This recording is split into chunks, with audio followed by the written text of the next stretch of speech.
Alhamdulillah nahmaduhu wa nasta'inuhu wa nastaghfiruh wa na'udzu billahi min syururi anfusina wa min sayyiati a'malina. May yahdihillahu fala mudhillalah wa may yudlil fala hadiyalah. Wa asyhadu an la ilaha illallah wahdahu la syarikalah wa asyhadu anna Muhammadan abduhu wa rasuluh. Qala Allah Ta'ala fil Qur'anil Karim, a'udzu billahi minasyaitonir rajim.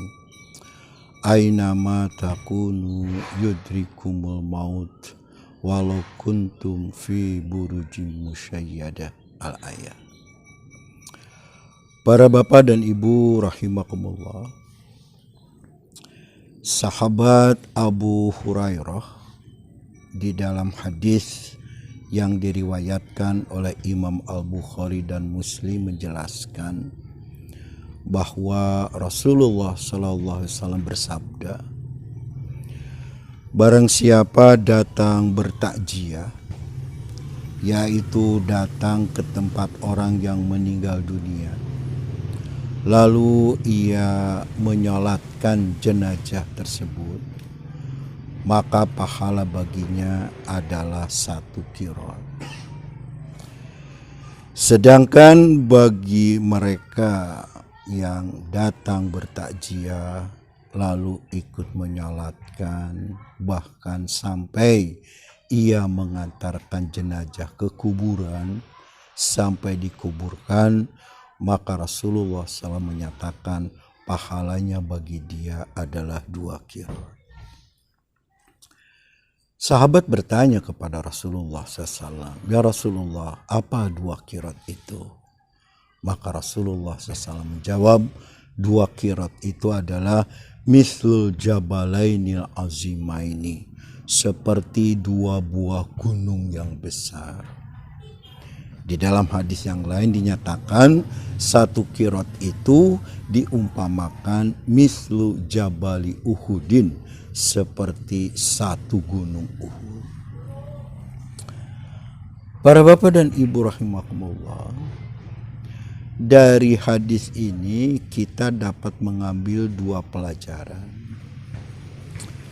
Pelajaran yang pertama adalah bahwa bagi kita yang masih hidup ini mendapatkan peluang, mendapatkan kesempatan untuk mendapatkan pahala yang luar biasa. Mendapatkan peluang, mendapatkan kesempatan untuk mendapatkan pahala yang begitu besar. Yaitu baik ia mendapatkan pahala 1 qiraat atau ia mendapatkan pahala 2 qiraat. Hanya sayang, kadangkala kesempatan ini tidak dimanfaatkan secara maksimal.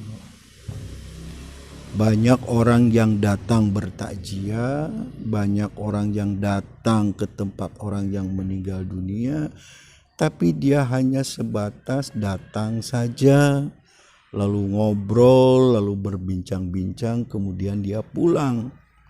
Padahal di situ ada 1 kesempatan, yaitu ikut atau turut menyalatkan jenazah tersebut.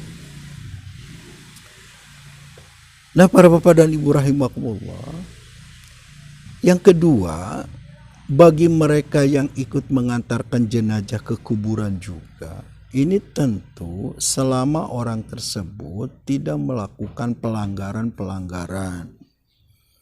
Sebab banyak sekali, apakah karena dia tidak paham, apakah karena dia tidak mengerti, sehingga ketika mengantarkan jenazah itu seringkali melakukan pelanggaran-pelanggaran di kuburan. Yang pertama misalnya adalah Rasulullah SAW mengatakan, janganlah kamu duduk di atas kuburan. Sampai Rasulullah SAW menyatakan, lebih baik kamu duduk di atas bara api sampai pantat kamu terbakar daripada kamu duduk di atas kuburan. Ini menunjukkan bahwa larangan duduk di atas kuburan itu adalah sangat keras. Yang kedua juga adalah bagi para pengantar jenazah, bahkan bukan hanya bagi para pengantar jenazah, bagi kita saja yang kalau kebetulan sedang duduk, lalu datang jenazah lewat ke hadapan kita, maka Rasulullah SAW memerintahkan agar kita berdiri. Bahkan di antara sahabat ada yang mengatakan ketika jenazah itu lewat, kata sahabat, ya Rasulullah, itu jenazah Yahudi. Tapi Rasulullah SAW menyatakan, apakah dia bukan manusia?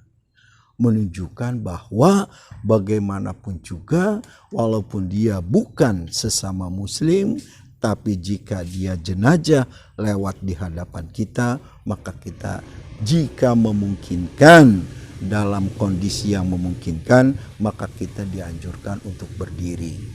Nah, bagi mereka yang ikut mengantarkan jenazah ke kuburan, Rasulullah SAW mengatakan, jangan kamu duduk sebelum jenazah itu diletakkan di atas sebelum jenazah itu dikuburkan. Nah, ini seringkali kita saksikan dari para pengantar jenazah ini melakukan hal yang seperti itu. Begitu tiba di kuburan, begitu sampai di kuburan, lalu mereka karena lelah berjalan atau karena satu dan lain hal, banyak di antara mereka duduk sebelum jenazah itu diletakkan di atas kuburan.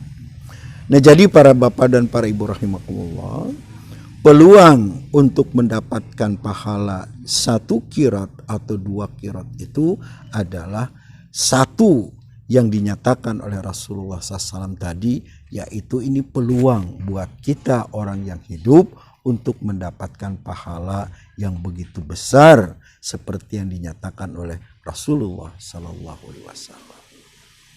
Sedangkan yang kedua, ini adalah sangat bermanfaat bagi jenazah.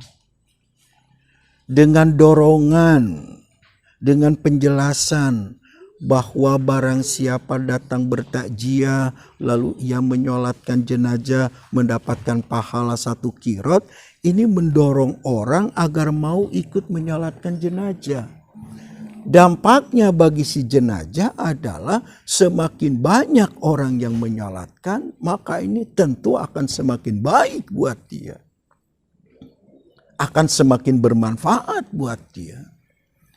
Sebab Rasulullah SAW mengatakan di dalam hadis bahwa jika satu jenazah disalatkan oleh 40 orang, bahkan di dalam hadis yang lain dinyatakan disalatkan oleh orang sampai 100 orang, lalu mereka meminta syafaat untuk dia, maka Allah Subhanahu wa Ta'ala akan mengabulkan permohonan syafaat mereka untuk jenazah tersebut.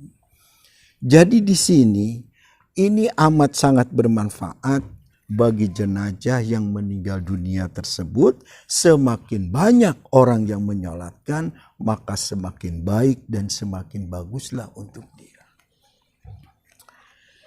Nah, para bapak dan ibu yang saya hormati, menyolatkan jenazah ini tidak terbatas bagi bapak-bapak saja. Jadi bagi ibu-ibu juga silahkan ikut menyolatkan jenazah. Jadi bukan hanya datang bertakziah, tapi ikut menyolatkan jenazah. Bergabunglah dengan bapak-bapak ketika menyolatkan jenazah. Dan itu akan menambah jumlah yang lebih banyak, di samping juga akan memberikan pahala yang besar bagi ibu-ibu yang ikut menyolatkan jenazah. Kita ketahui bahwa Rasulullah SAW ketika meninggal dunia, Rasulullah SAW bukan hanya disolatkan oleh para bapak, tapi juga disolatkan oleh para ibu, juga disolatkan oleh para pemuda, para remaja. Mereka ikut menyolatkan Rasulullah SAW. Jadi dengan demikian, bagi para ibu juga mempunyai peluang yang sama, mempunyai kesempatan yang sama, lakukanlah. Jadi jika bertakziah kepada seseorang yang meninggal dunia, salatkanlah ia. Bukan hanya bermanfaat bagi kita, tapi itu juga sangat bermanfaat bagi jenazah yang disalatkan dengan jumlah yang bisa mencapai 40 bahkan sampai 100 orang, bahkan mungkin lebih banyak daripada itu. Nah, para bapak dan para ibu rahimakumullah, cuman ada satu catatan yang harus kita garis bawahi. Jangan berharap ketika kita meninggal dunia akan disolatkan orang apabila kita sendiri tidak suka menyolatkan orang lain. Jadi cobalah kita sendiri membiasakan diri jika ada yang meninggal dunia, bukan hanya bertakziah, bukan hanya sekedar datang, tapi juga ikut menyolatkan. Sebab sebagaimana kita bahas pada kesempatan sebelumnya, bahwa di dalam sholat jenazah itu terdapat doa-doa yang diminta oleh orang yang menyolatkan jenazah untuk kepentingan jenazah tersebut. Jadi dengan demikian, maka kita bisa saling menitipkan diri. Berapa banyak teman-teman yang bisa kita harapkan untuk ikut serta nanti? Berapa banyak teman-teman kita yang bisa kita percaya kalau misalnya kita meninggal dunia? Berapa banyak teman-teman kita yang akan menyolatkan kita? Dan sebaliknya, orang lain pun akan berhitung yang sama. Berapa banyak nanti teman-temannya yang akan ikut menyolatkan dia? Nah, ini tentu amat sangat bergantung kepada siapa teman-teman yang ia kenal, siapa sahabat-sahabat yang ia kenal. Dapatkah mereka ikut serta? Dapatkah mereka menjadi orang kepercayaan yang saling menitipkan diri manakala seseorang meninggal dunia? Apabila kita meninggal dunia, maka orang tersebut ikut menyolatkan kita.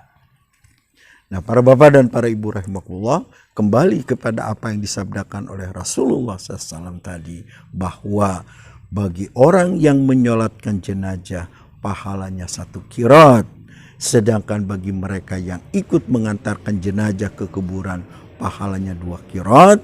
Ini dapat kita tarik 2 pelajaran, pelajaran untuk kita dan juga pelajaran bagi orang yang disalatkan. Semakin banyak orang yang menyolatkan dia, semakin baguslah untuk dia.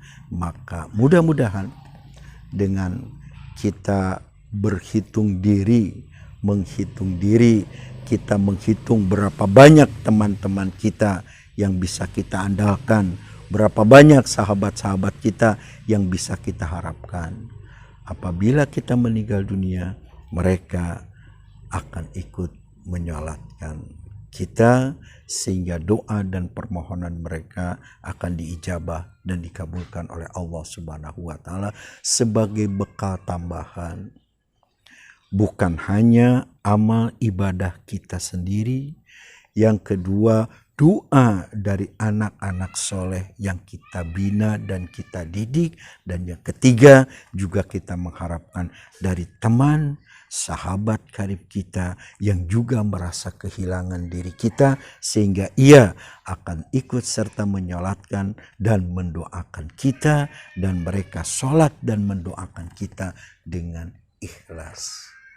Mudah-mudahan dengan demikian apa yang saya bahas pada kesempatan ini menjadi satu bahan perhitungan, menjadi satu bahan introspeksi, seberapa banyak sahabat dan teman kita yang bisa kita andalkan untuk kita apabila kita menghadap kehadirat Allah Subhanahu wa Ta'ala.